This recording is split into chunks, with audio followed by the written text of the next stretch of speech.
Trahedyang bumalot sa sanay pagdiriwang ng isang empleyado ng Kamara kasamang kanyang pamilya sa Quezon City. Dead on the spot ang biktima ng barilin sa mismong birthday party ng kanyang anak. Nasa frontline ng balitang yan si Gio Robles. Sa harap ng makukulay na dekorasyon para sa isang children's party, tumambad ang bakas ng dugo sa clubhouse sa isang subdivision sa Commonwealth, Quezon City. Binaril sa lugar na yan si Mauricio Pulhin, Chief of Technical Staff ng House Committee on Ways and Means.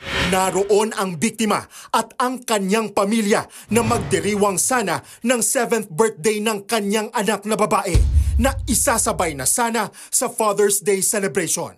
Dead on the spot ang biktima na may tama ng bala sa batok. Actually, isa lang talaga ang tama, true and true siya kasi ang point of entry ay dito sa likod, dito.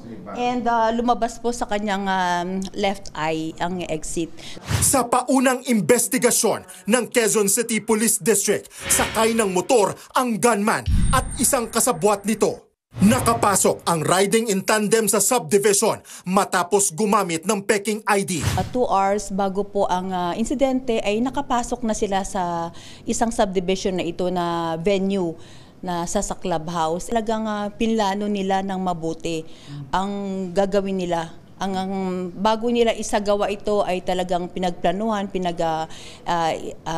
hinaghandaan nila. Hindi pa malinaw ang motibo ng pagpaslang, kung may kinalaman sa trabaho o kung may personal na hidwaan na kinasangkutan ang biktima.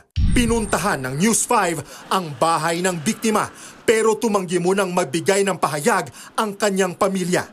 Ayon sa mga pulis, may lead na sila sa 2 persons of interest na tinutugis ngayon ng Special Investigation Group na kanilang binuo. Mariing kinundi na ni House Speaker Martin Romualdez ang anyay karumal-dumal na krimen at nangakong pananagutin ang mga salarin. Nagbabalita mula sa frontline, Gio Robles, News 5. Mga kapatid, Ed Lingaw po, maging maalam at may pakialam sa mga napapanahong balita sa ating bansa. Para sa mas malalimang pagtalakay at paghimay sa mga issue at headlines, tumutok lamang at pag-subscribe sa social media pages ng News 5.